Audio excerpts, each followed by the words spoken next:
now, coming to you from a studio that's totally not his basement, it's That's the Thing with Matthew Rose. Hello, world, and welcome to episode 3 of That's the Thing with Matthew Rose. I am Matthew Rose. Now, last month I actually celebrated my 27th birthday. And some friends of mine actually got me something I'm very excited about. It's super awesome. It's super fancy. It's got the show's name on it. It holds liquids. Thank you, Brittany and Caden. You guys are awesome. Now here's what's going on in the world. ISIS Minister of War Omar the Chechen was killed by U.S. forces earlier last week. This occurred after heavy interrogation, but the man just would not give up the location to his pot of gold.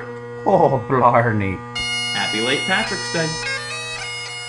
This is super popular right now. Lego just announced that it would be releasing new figurines, including a working woman and stay-at-home dad to keep up with the times. Because if you ever wanted to make a tiny plastic man feel smaller, give him a wife that comes home at the end of the day and asks, "So, did you get anything done today?" Huh? This is pretty funny. Mexican kingpin El Chapo wants to be extradited to the US because the local prison guards won't let him sleep. Which has to have everyone wondering, what does the most powerful drug lord in the world have to do to get an Ambien? This is pretty cool. Astronaut Scott Kelly returned to Earth after spending a full year in space.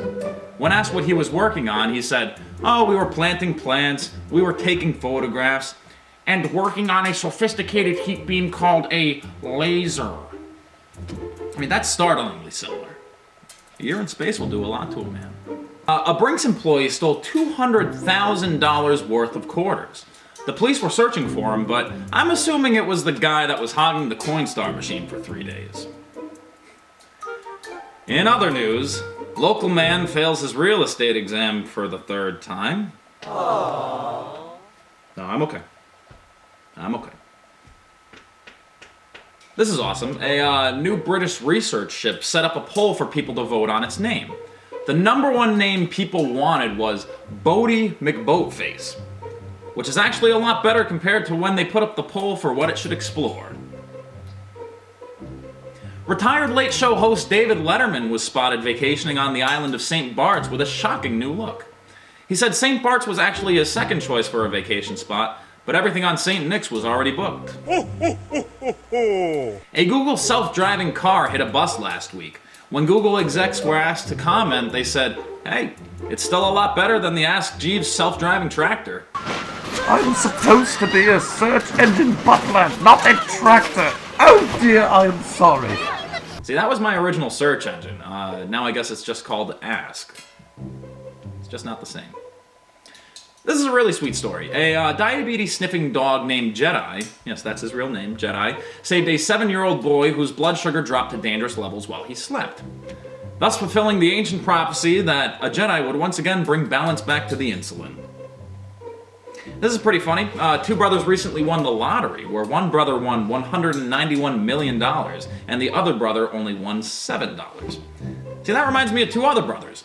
One was the President of the United States, and the other named himself the Burger King. See, that actually reminds me of 2 other brothers. One won the heart of a princess, and the other ate a bunch of psychedelic mushrooms and lives in a storm drain.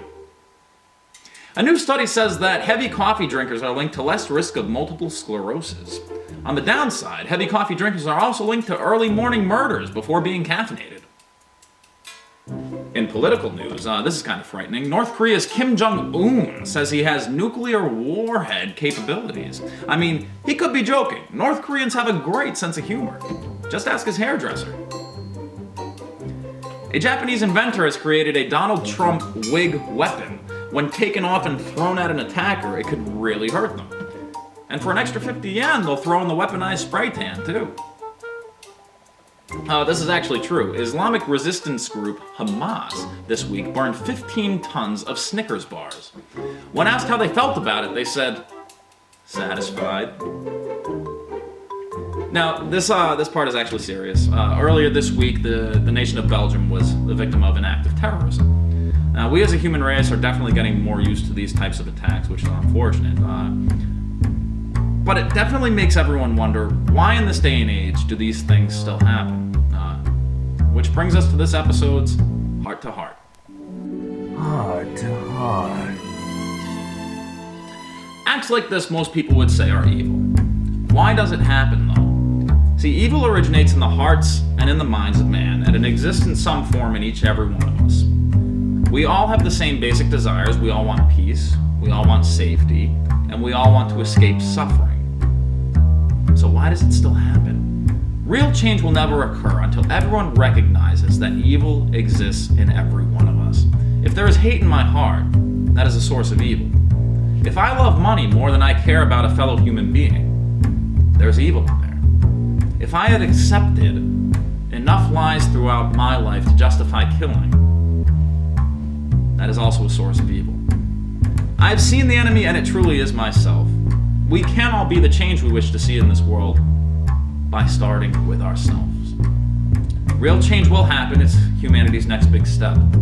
But it will only happen when we return to love, to the source of all things.